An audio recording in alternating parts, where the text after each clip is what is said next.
சனி பகவான் வந்து பாதிக்கப்பட்டிருக்கான்னு வைங்க ஐயா. இப்போ சனி பகவான் உங்கள் ஜாதகத்தில் பாதிக்கப்பட்டுச்சு. இப்போ சனி வந்து வலுவாக இருந்தால் தான் உங்கள் ஆயுள் நல்லா இருக்கும். பொதுவாகவே ஆயுள் காரகன் சனி தான். இப்போ சனி உங்களுக்கு சரியா இல்லையா? இப்போ நீங்கள் என்ன பண்ணணும் அப்படின்னா, இப்போ சனி பகவான் சரியா இல்லை, நீங்கள் பயணிக்கிற ஆள் பார்த்தீங்கன்னா சனி ஆதிக்கமான ஆளோடவே நீங்கள் பயணிக்கிறீன்னு வைங்க. நம்மக்கிட்ட ஒரு அம்மா ஜாதகம் பார்த்தாங்க நம்ம கிளைண்ட். உங்கள் அம்மா வந்து அம்மா நீ வந்து ஒரு ஒரு ஒரு சூழ்நிலையில் உங்கள் பையனுக்கு ஒரு இக்கட்டான சூழ்நிலை வருது. இந்த பையன் ஜாதகம் மூத்த ஆள் ஜாதகம் என் ரெண்டாவது பையனை தூக்க போகுதுன்னு சொல்கிறேன். திடீர்னு பார்த்தீங்கன்னா கொஞ்சம் ஒரு குறிப்பிட்ட வயசில் ஒரு ஏழாவது 8வது படிக்கும்போது என்ன ஆகுது அப்படின்னா மூளை வளர்ச்சி குன்றுற மாதிரிக்க நரம்பு முதுகு தண்டவடம் இதாகி நடக்க முடியாமல் இன்னொருத்தர் அப்பா அம்மா உதவியில் இருக்க மாதிரி ஆகிப்போச்சு. நல்ல அழகான புள்ள, லக்கணத்தில் சுக்கிரன் இருக்கு. ஜாதகத்தை பார்த்தா இந்த பெண்ணோட அம்மா வழியில் என்ன பண்ணிட்டாங்க அப்படின்னா இறந்த பெணம் இருக்குது பார்த்தீங்களா, அங்கே எங்கேயோ இருக்குன்னா மாந்திங்கிற கிரகத்தை யாருமே எடுத்து பேசுறது இல்லை. மாந்தி இப்போ மற்ற கிரகம்லாம் நல்லா இருக்குங்க ஐயா, எல்லா கிரகமும் நல்லா இருக்கு, மாந்திங்கிற கிரகத்தை எடுத்துக்கிறதே இல்லை. அது என்ன பண்ணுது அப்படின்னா, இப்போ நம்ம இறந்த பிறகு முறையாக நம்ம முன்னோர்கள் சடங்கு செஞ்சு தானே பண்ணுவாங்க. ஆமாம், அது சடங்கு செய்யலாம் இதே மாதிரி தோசை. ஆமாங்க, சடங்கு என்ன ஆகுது அப்படின்னா பிணத்தை பாதுகாக்கிறது மாந்தி தான்.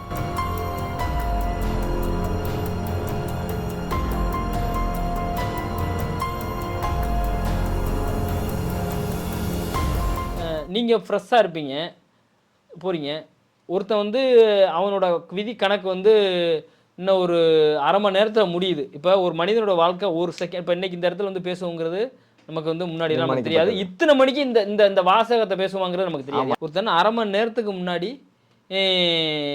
இறக்க போறான்னு ஒருத்தன் பைக்கில் போகிறாங்க, அவனை நீங்கள் லிஃப்ட் மறித்து நம்ம ஏறுறோம். என்ன ஆகுது அப்படின்னா நம்ம போய் ஏறுற மாதிரி நாமளே கூப்பிடுறோம். இப்போ அது மாதிரிக்கே தான் மேக்சிமமே வந்து இதெல்லாம் வந்து ட்ராவல் பண்ண நான்லாம் இப்போ இந்த பைக்கிலலாம் அந்த இதெல்லாம் புக் பண்ணி இதான் அவ்வளோ வச்சு. ஏன்னா ஒரு மனிதன் வந்து அவனோட தோற்றத்தை வச்சு எந்த கிரகம் ஆக்கிரமி பண்ணி இருக்குன்னு சொல்லிவிடுவேன். அது நீங்கள் வந்து ஜோதிடீங்க, நீங்கள் அதுதான் எதாவது எல்லாத்துக்கும் வாய்ப்பு எல்லாருக்கும் வராது. இப்போ ஒன்றுமே இல்லைங்கய்யா, இப்போ எத்தனையோ எடுத்து ஆனால் அதே நேரத்தில் நல்லது நடக்குது இல்லை. ஆமாம், இப்போ ஒரு மனிதன் வந்து பார்த்தா என்ன சொன்னா, இப்போ ஒரு லிஃப்ட்டுக்கு போன இடத்துல அவன் வாழ்க்கை மாற்றதெல்லாம் இருக்கு. ஒரு நபரை சந்திக்கிறான், அதெல்லாம் இருக்கு, திருமணம் நடக்குது, தொழில் கிடைக்குது, அதே மாதிரி மாறுது. அதெல்லாம் இருக்கும். அதெல்லாம் வந்து அது வந்து அவன் எதுக்கு சொல்றேன் அப்படின்னா, இந்த கிரகங்கள் வந்து இப்போ நம்ம இறைவனை கும்பிடும்போது இப்போ வந்து ஒரு நல்ல விஷயம் நடக்கணும் அப்படின்னா ஒரு இறைவனை கும்பிடும்போது கண்டிப்பாக ஒரு நல்ல ஒரு இதில் தான் போகும். பட் இருந்தாலும் ஒரு சில விஷயம்லாம் ஒரு குறிப்பிட்ட இப்போ சனி பகவான் வந்து பாதிக்கப்பட்டிருக்கான்னு வைங்க ஐயா. இப்போ சனி பகவான் உங்கள் ஜாதகத்தில் பாதிக்கப்பட்டுச்சு. இப்போ சனி வந்து வலுவாக இருந்தால் தான் உங்கள் ஆயுள் நல்லா இருக்கும். பொதுவாகவே ஆயுள் காரகன் சனி தான். இப்போ சனி உங்களுக்கு சரியா இல்லையா? இப்போ நீங்கள் என்ன பண்ணணும் அப்படின்னா, இப்போ சனி பகவான் சரியா இல்லை, நீங்கள் பயணிக்கிற ஆள் பார்த்தீங்கன்னா சனி ஆதிக்கமான ஆளோடவே நீங்கள் பயணிக்கிறீன்னு வைங்க. சனி ஆதிக்கங்கிறது பற்றியும் ஒரு அழுக்கான ஆள், அவனை பார்க்கவே கொஞ்சம் ஒரு மாயா இருக்கும். இவரோடவே நீங்கள் வந்து யோசிக்கவே இது பண்ணிக்கிட்டு இது மாதிரியெல்லாம் நீங்கள் ட்ராவல் பண்ண ஆரம்பிக்கிறீங்க, ஏதோ ஒரு பயணிக்கிறீங்க. சனி ஆதிக்கம் படித்தவங்களாம் வந்து சுத்தமாக இருக்க மாட்டாங்க. இல்லை சொல்கிறேன். ஆமாங்க, இப்போ வந்து இதெல்லாம் வந்து தெரிஞ்சுக்கோங்களா பார்க்குறோம். ஆமாங்க, அது இப்போ வந்து ஒரு சனி ஆதிக்கம், அதனால சனியை பிடிச்சவனுங்கிறாங்களா, வார்த்தையில அப்படி தானே வருது. அதுதான் வந்து அது மாதிரி ஒரு ஆதிக்கம் இருக்கும் ஐயா. அப்போ என்ன ஆகுது அப்படின்னா, இப்போ நீங்கள் வந்து அந்த கிரகம் நீங்கள் பாதிக்கப்பட்டுச்சு, உங்களுக்கு சனி பதிய வச்சு நீங்களும் அது மாதிரி ஒரு அளவு தொடர்பு கொண்டுட்டீங்க. புரியுதா இல்லையா? மைனஸ் ப்ளஸ்ஸு, புரியுதா இல்லையா? அப்போ மைனஸ் ஏறும்போது ப்ளஸ் மாதிரி. அப்போ என்ன ஆகுது அப்படின்னா இந்த பவரே இல்லாமல் நீங்கள் போய் திருப்பி வரும்போது மேற்கொண்டு அந்த விபத்து, மேற்கொண்டு ஒரு உயிரிழப்பு, இதெல்லாம் வந்து மேற்கொண்டே நீ இது பண்ணிடு. அப்போ என்ன ஆகுது அப்படின்னா சனியை வலுப்படுத்துறதுக்காக இறைவனை நம்ம கும்பிடுறதும் சரி இது மாதிரி தான் போகணும். தாண்டி அந்த கிரகத்தோடவே நீங்கள் வந்து திருப்பி போய் அதுக்குள்ளே போய் மறுபடி போய் பள்ளம் இருக்குன்னு ஒருத்தன் சொல்கிறான், திருப்பி போய் அதுக்குள்ளே விழுகிற மாதிரி அது மாதிரி அந்த ஆதிக்கத்திலேருந்து வெளியில் வரணும். நம்ம இறைவனை கும்பிடணும், நம்ம சுத்தபத்தமாக நம்மளோட ஆக்டிவேஷன் வரணும், நம்ம அதை நோக்கியே பயணிக்கக்கூடாது. புரியுதா இல்லையா? என்ன நம்மளோட வாழ்க்கையும் இப்படி தானே இருக்குது. இப்போ சனி வந்து உங்களுக்கு வந்து சரியாக ஒரு இதெல்லாம் இல்லைன்னு வைங்களேன், அவன் வந்து பெரிய ஒரு இதெல்லாம் இருக்க மாட்டாங்க. ரொம்ப என்ன வாழ்க்கை என்ன அப்படிதான் ஒரு விரக்தியான மனநிலையே இருப்பாங்க. ஆமாம், அது மாதிரி நெகட்டிவாக இருப்பாங்க. இது மாதிரி இருப்பாங்க. அப்போ அது மாதிரி இடத்துல போய் நம்மளும் போய் நம்ம இது பண்ணும்போது அப்போ என்ன ஆகும் அப்படின்னா நம்ம வாழ்க்கை எப்படி நமக்கு இதாகும். அப்போ அது என்ன பண்ணணும், நம்ம அப்படி இருக்கா, நம்ம என்ன பண்ணணும் அப்படின்னா அது மாதிரி புலம்புற ஆள் பக்கத்துலேயே போயிடக்கூடாது. ஆமாங்கய்யா. இப்போ நம்ம என்ன பண்ணணும், அப்படி சனி வழியாக இருக்குதுன்னா நம்ம என்ன பண்ணணும், வந்து நம்ம சனியை வழிபடுத்துறதுக்கு அதே இப்போ நீங்கள் சொல்கிறேன்ல, இப்போ ஒரு ஆளோட பயணிக்காமல் அதே ஆளுக்கு நீங்கள் ஒரு சாப்பாடு வாங்கி கொடுக்குறது, ஒரு ட்ரெஸ் வாங்கி கொடுத்து நல்ல ட்ரெஸ்ஸை வாங்கி இதை போட்டு கையான்னு சொல்கிறது. புரியுதா இல்லையா? அது மாதிரிக்கே கொஞ்சம் காலு கை முடியாமல் ஏதாவது ஒரு பொசிஷனில் இருக்கணும் அவங்களுக்கு ஹெல்ப் பண்ணுறது, இதெல்லாம் பண்ணுனீங்க அப்படின்னா அப்படியே அந்த சனி வந்து பாசிட்டிவாக செயல்பட ஆரம்பிச்சிடும். அவங்களோட நீங்கள் இது பண்ணாமல் இப்போ போகும்போது என்னடா நம்மளாம் கஷ்டத்தை சந்திச்சுக்கிட்டு இருக்கோம், நம்மள மாதிரிக்கே இருக்கான், வா இவனோடய பயணிப்போம் அப்படின்னா எப்படி உன்னோட பிணி நிற்கும் ஏயும்? அப்படி போகிறவனை ஏன்டா இப்படி போகிற, புரியுதா இல்லை? இந்த உனக்கு இந்த சாப்பிட வைங்க, இந்த உனக்கு ட்ரெஸ் வாங்கி தரேன், இதை போட்டுக்கிட்டு போ இப்படி சொன்னீங்கன்னா அது என்ன ஆகும் அப்படின்னா அப்படியே நமக்கு வந்து பாசிட்டிவாக செயல்படும். அவர் வாழ்க்கையை மாறும், நம்ம வாழ்க்கையை மாறும். கண்டிப்பாக. அப்போ ஏன்னா சில பேர்லாம் என்ன பண்ணுவாங்க, நம்மள மாதிரிக்கே இவன் எப்படின்னா ஒரு கஷ்டத்திலே சந்திச்சிட்டோம் அப்படின்னா அந்த கஷ்டமான ஆளுகளையே ட்ராவல் பண்ணுறது. இப்படின்னா நம்மளோட எண்ண ஓட்டம் வந்து நம்ம என்ன யோசிக்கிறோமோ என்ன சிந்திக்கிறோமோ அதுதான் நம்ம வந்து வாழ்க்கையை வந்து வழி நடத்தும். நீங்கள் வந்து மேக்ஸிமம் பாருங்கள், ஒரு மனிதன் ஒரு பொருளாதாரத்தை அந்த நம்மளோட தாழ்வு மனப்பான என்ன பண்ணுன்னா நம்மளை சார்ந்து இருக்காங்க பார்த்தீங்களா, கீழ் இதை சார்ந்து அவங்கள சார்ந்தே இது பண்ணுவாங்க. அப்படி இருக்கும்போது என்ன ஆகுது அப்படின்னா எப்படி அந்த பிரபஞ்சம் நம்மகிட்ட கொடுக்கும்? நீ தான் உன் என்ன ஓட்டமே சிந்தனையே இல்லையே, நீ வந்து நம்மளுக்குள்ளேயே நீ வந்து உன் இதுக்குள்ளே தான் இருக்க தாண்டி அதுக்கு அடுத்து ஒரு பெரிய மனுஷனை பேசுறது ஒன்றும் இல்லை. ஒரு பெரிய மனுஷன் வர்றாரு, நீங்களே வந்து ஒரு கும்பிடுங்களேன், சும்மா பொதுவாகவே நம்ம வீட்டுக்கு நீங்கள் வணக்கம் சொல்லுங்களேன், அவன் நேரடியாக நீ உங்களை கும்பிடுவோம், அப்போயே உங்களுக்கு மரியாதை கிடைக்க ஆரம்பிக்கும். கண்டிப்பாங்க. புரியுதா இல்லையா? அப்போ அந்த பிரபஞ்சம் என்ன பண்ணுது அப்படின்னா அது ஆட்டோமேட்டிக்காகவே பார்த்தீங்கன்னா இப்போ இவன் அந்த தகுதிக்கு வர்றதுக்கு ஆசைப்படுறான். இல்லை, அதுதான் இந்த பிரபஞ்சத்தில் வந்து நம்ம எதை தேடுறோமோ அதுவும் நம்மளை தேடுதான். ஆமாம், அதுமாதிரி நல்லோர்களை நம்ம தேட நல்லோர்கள் நம்மளை தேடி. ஆமாம். இப்போ சில பேர்லாம் இருக்காங்க, நம்ம அந்த பக்கத்துலாம் இருக்காங்க, எங்கள் வீட்டுக்கிட்டலாம் ஒரு விஷயம் நடந்துருச்சு அப்படின்னா அப்பாடா நடந்துச்சு அவனுக்கு அப்படின்னு யோசிப்பாங்க. அதெல்லாம் வந்து அது வந்து எப்படி இருந்தாலும் அந்த இது அப்படின்னா இவன் கெட்டதை நினச்சி சந்தோஷப்படுறவன், அப்போ இவனுக்கு கெட்டது மட்டும்தான் பிடிக்கும் அப்படிங்கிற மாதிரி அந்த கிரகங்களே கொடுக்க ஆரம்பிச்சிடும். இப்போ குரு வந்து ஒரு மனிதனுக்கு கெட்டு போயிருக்கு அப்படின்னாவே பார்த்தீங்கன்னா ஒன்று பெரிய செலவாளியாக இருப்பான் கெட்டு போச்சு அப்படின்னா, இல்லை பணத்துக்கே ஒரு நேரம் கஷ்டப்பட்டுக்கிட்டு இருப்பான். நம்ம விஷயம் வரும்போது என்ன ஆகுதுன்னா நம்மளால் முடிஞ்ச அன்னதானத்தை 4 பேருக்கு உதவி பண்ணின்னு வைங்களேன், ஆட்டோமேட்டிக்காக கடவுள் வந்து ஒரு ரீதியாக உதவி பண்ணுவார். அந்த காலகட்டம் ஒரு மனிதனுக்கு வந்து ஒரே மாதிரியே எப்போவுமே போயிட்டே இருக்காது லைஃப். இப்போ நமக்குன்னு ஒரு நேரம் வரும்போது ஆட்டோமேட்டிக்காகவே வாழ்க்கையை வந்து தூக்கி வேற லெவலில் கொண்டு சிம்மாசனம். இப்போ இந்த அன்னதானனாவே இப்போ என்ன கொலை பண்ணாவே எல்லாரும் அன்னதானத்தில் இறங்கிறாங்க. அன்னதானத்தை மிகப்பெரிய பரிகாரமாக அங்கேயும் வைக்கிறாங்க. அது வந்து இயல்பாக உதவி பண்ணுறது வேற. ஆனால் என்னோட வினைகள்லாம் போகணும், என்னோட கருமா போகணும்னு திட்டமிட்டு அன்னதானம் பண்ணால் அது பழிக்குமா எப்படிங்க? அது சுயநலம் சார்ந்தானே இருக்குது. ஆமாங்க ஐயா. இப்போ இயல்பையாக தோன்றது நம்மகிட்ட ஒரு பணம் இருக்குது, நம்ம பணத்தை கொண்டு போக போகிறோம் அப்படின்னு ஒரு எண்ணம் ஓட்டம் ஒரு மனிதனுக்கு. என்னத்தை நம்ம பிறக்கும்போது என்னத்தை கொண்டு வந்தோம், இப்போ போகும்போது என்னத்தை கொண்டு போக போகிறோம் அப்படின்னு என்ன ஓட்டம் பண்ணி தர்மம் பண்ணுறவங்க எத்தனை பேர் இருக்காங்க. ஆமாங்க. இப்போ நம்ம மாதிரி ஜோதிடர் சொல்லி அன்னதானம் பண்ணுற ஆளுகளும் இருக்குது. அதுதான் அதிகமாக இருக்குது ஐயா. அதுக்கும் ஒரு எக்ஸாம்பிள் சொல்கிறேன். என்கிட்ட ஒரு அம்மா ஜாதகம், திருவண்ணாமலை கிரிவெல்லாம் போனால் நம்ம நடக்கிறவங்களோட அன்னதானம் எண்ணிக்கை அதிகமாக இருக்குது. எல்லாம் சாப்பிட்றவங்க எல்லாம் மீதி போட்டு கீழே குப்பையாக்கிட்டு போயிட்டு இருக்காங்க. ஆமாம் ஆமாம். அது இன்னும் அதிகம் பாவத்தை தான். ஆமாம். அது என்ன ஆகுது அப்படின்னா அவங்க பாவத்தை கழிக்கிறதுக்காக பண்ணுறாங்க. அது அந்த இடத்துக்கிட்ட போய் கொடுக்கணும்னு அவசியம் இல்லை. அது அவங்க கொடுத்து யூஸ் இல்லைங்க ஐயா. ஆமாங்க. நீங்கள் வந்து நீங்கள் கிரிவலம் நாள் பார்த்து நேரம் பார்த்து அப்பதான் என்ன உதவி பண்ணணும்னா அது பேர் உதவியா? அது கிடையவே கிடையாதுங்க. அது வந்து உதவி கிடையாது. நம்ம ஒரு கோயிலுக்கு தான் போய் அந்த இடத்துல வச்சு பண்ணணும் அப்படிங்கிறது இது கிடையாது. இறைவன் வந்து எல்லா இடத்துலையும் இருக்காது. நீ அந்த இடத்துக்கிட்ட இப்போ ஒரு 3 பேர் கொடுத்தாவே எல்லாருக்கும் போதுங்கிற பட்சத்தில் 10 பேருக்கு வேண்டிய கொடுத்தா மீதி 7 பேரோட சாப்பாடு வேஸ்ட்டாக தானே போகும். அது 7 பேர் சாப்பாடு கிடைக்காத இடம் எத்தனையோ இடம் இருக்குங்க. சரியா? நம்ம தான் சமைச்சுக்கணும். எந்த இடத்துல எங்கே வேணாலும் ஏதோ ஒரு அனாசுந்தர் கொடுக்கலாம், இல்லை எத்தனையோ ரோட்டில் எத்தனை பேர் சாப்பாடுக்கு ஒரு வேலை கஷ்டப்பட்டுக்கிட்டு இருக்காங்க, அது மாதிரி எத்தனை பேருக்கு நம்ம கொடுக்கலாம். அது மாதிரிக்கே உதவி பண்ணலாம் தாண்டி அந்த இடத்துல தான் கொடுக்கணும் அவசியம் இல்லை. நம்மக்கிட்ட ஒரு அம்மா ஜாதகம் பார்த்தாங்க நம்ம கிளைண்ட்டு. அவங்க அம்மா வந்து அம்மா நீ வந்து ஒரு ஒரு ஒரு சூழ்நிலையில் உங்கள் பையனுக்கு ஒரு இக்கட்டான சூழ்நிலை வருது, இந்த பையன் ஜாதகம் மூத்தாள் ஜாதகம் என் 2வது பையனை தூக்க போகுதுன்னு சொல்கிறேன். நல்லா புரிஞ்சுக்கிறேங்க.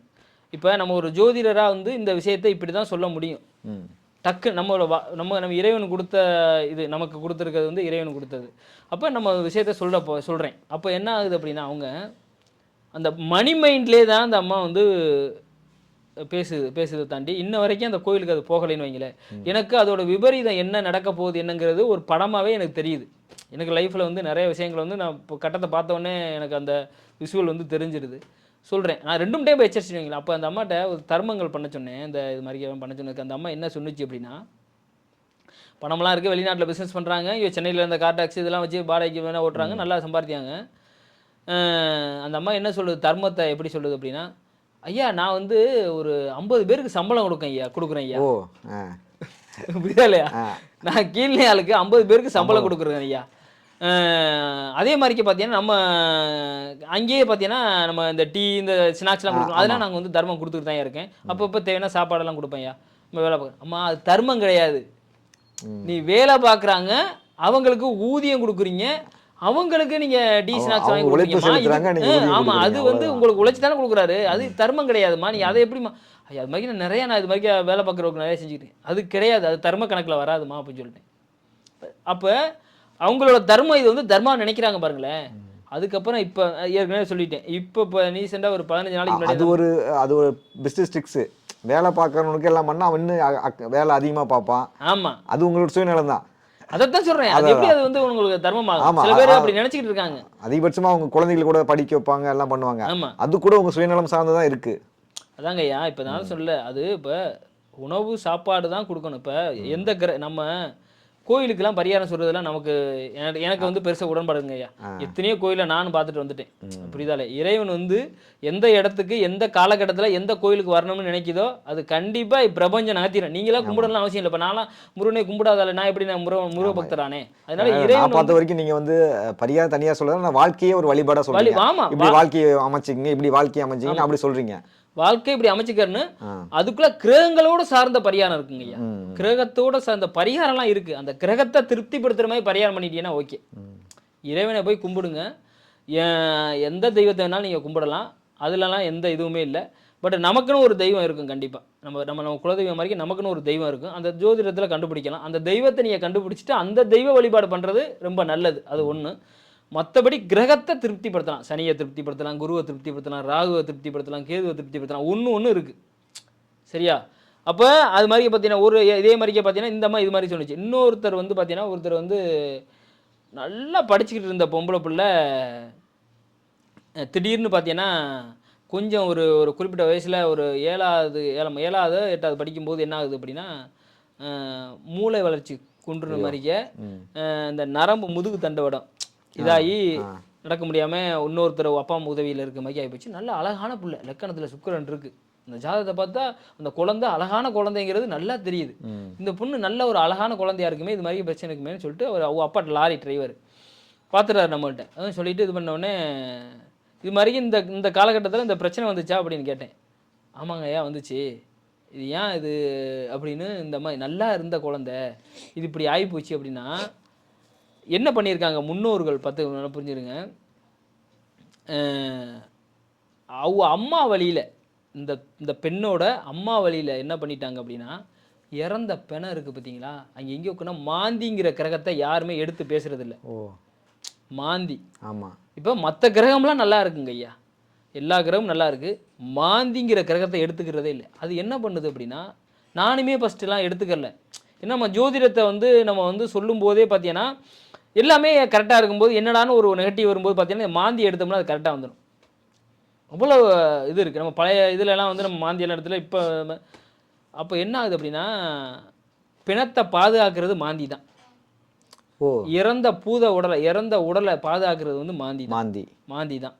பூத உடல் கொண்டு போய் சேர்க்குற வரைக்கும் அதுதான். அப்போ என்ன பண்ணியிருக்காங்க, இந்த பிரேதத்தை என்ன பண்ணியிருக்காங்க அப்படின்னா அந்த அம்மாவோட அவ தாய் அவங்க இதான் இறந்துருக்காங்க முன்னூறு பிறவியில் பிணத்தை என்ன சில பேர் பண்ணாங்கல்ல, இறந்ததுக்கு அப்புறம் பார்த்தீங்கன்னா அவங்க குடும்பத்துக்குள்ளே பிரச்சனை வந்து நான் தூக்குறதா நீ தூக்குறதா, நீங்கள் சண்டை போட்டுக்கிட்டு தூக்க விடாமல் போடுறது, இது மாதிரி பிரச்சனை நடக்க முடியாது. இது மாதிரி என்ன பண்ணியிருக்காங்க அந்த இறந்ததுக்கப்புறம் அந்த உடலை பார்த்தீங்கன்னா வச்சு பந்தாடி விளாண்டுருக்காங்க.